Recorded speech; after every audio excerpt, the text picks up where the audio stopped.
All right, so here we have what we call a rational function. So it is a fraction where the top is a polynomial and the bottom is a polynomial. And this first question, we're simply evaluating the function. So what is h of 6? That means everywhere there used to be an x, we're going to put a 6. So the top becomes 24, and the bottom becomes 12 minus 17 is negative 5. So negative 24 fifths. And then you would simplify that if it was simplifiable, but this one isn't.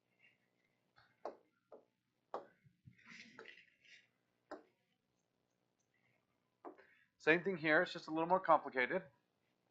So 6 squared minus 3 times 6 minus 10 over 6 squared minus 14 times 6 plus 45. Now, you might be tempted to start canceling things.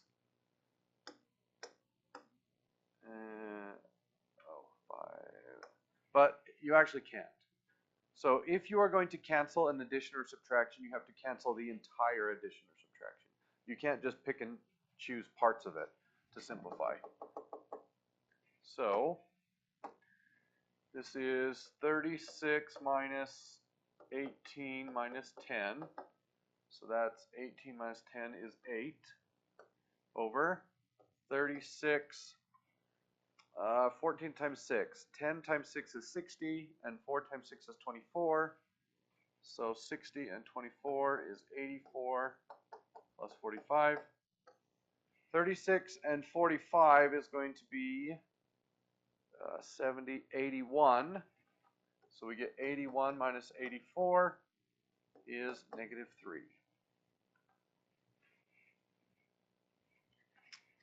All right, next question. So here we have a rational expression, and we want to know, are there any values that v cannot be? And really, there are only two ways to break an expression. One is dividing by 0. We cannot divide by 0. Also, we are not allowed to take the square root of a negative number. So the square root of negative 16 is not a real number. It's asking what number times itself is negative 16, and no number on the number line satisfies that. Now, we can use imaginary numbers, but in our expressions, imaginary numbers are not considered. So we would just exclude those. So basically, we need to know, are there any numbers that turn the bottom into a 0? Negative 11. So if you don't know how to do that, you would just say v plus 11 is equal to 0, and we solve by subtracting 11, and I get v equals negative 11. And what that means is v is not allowed to be negative 11, because negative 11 turns the bottom into 0, and an expression with a 0 in the bottom breaks.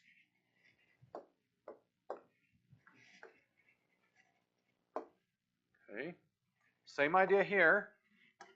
We want to know what makes the bottom 0. Well, w squared minus 11 factors. This is one of those special quadratics. How does that factor? Well, it's w squared minus 1 squared. So this is a difference of perfect squares, and it factors into conjugates. W plus 1 and w minus 1. Okay? Now we set each of those equal to 0. So w plus 1 equals 0 turns into w equals negative 1. And w minus 1 equals 0 turns into w equals 1. And those numbers will turn these into zeros. And if the first one is 0, then the second one doesn't matter, because 0 times anything is 0.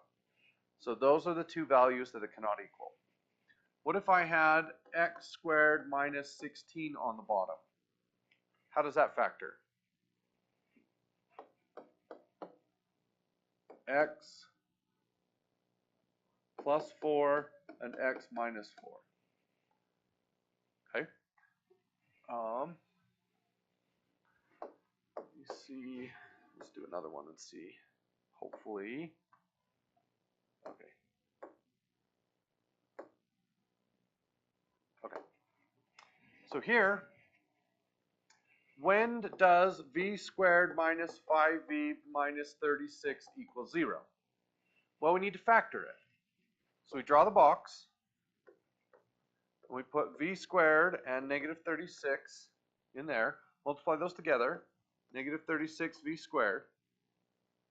And negative 36v squared factors into 1 and 36, or 2 and 18. I'm looking for a negative 5. 3 and 12, 4 and 9, that's it. So it will be 4v and negative 9v. What does the top row share? A v. And v times v is v squared, and v times 4 is 4v, and v times negative 9. So my factors are v plus 4 and v minus 9. Now I set each of those equal to 0, and I subtract 4, v equals negative 4, and I add 9, v equals 9. Those are the numbers that make the bottom 0. So those numbers cannot be plugged in and then yield a real number.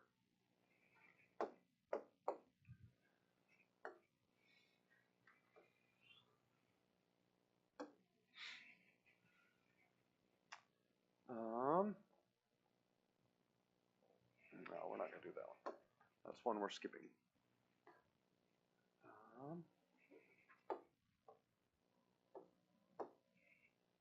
Okay, here we're just plugging in numbers.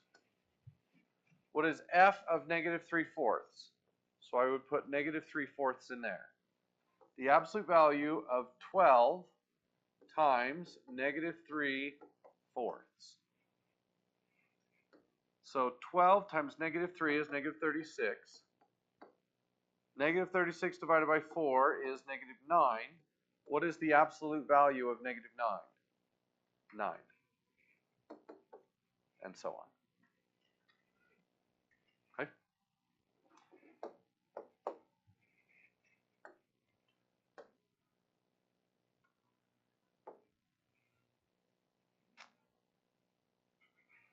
Okay, here we're plugging in h, or we are calculating h of x plus 2.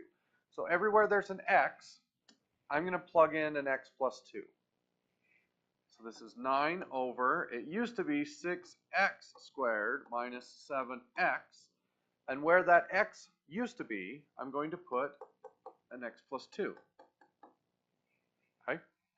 So the first one, I can stick together with the box, x plus 2 and x plus 2. So x times x is x squared, x times 2 is 2x, 2 times 2 is 4, and 2 times x is 2x.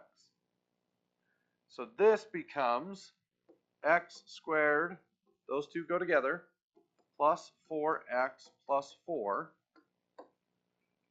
And then there's a 6 in front of that. So 9 over, and then I'm going to put that negative 7 in. Negative 7x minus 14. Now I have to distribute the 6.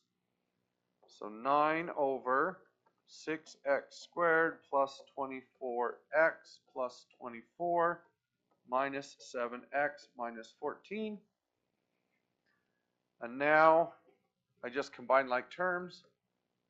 9 over 6x squared, those two go together, plus 17x, and these two go together, plus 10. And that is the simplified version. Okay, that's it.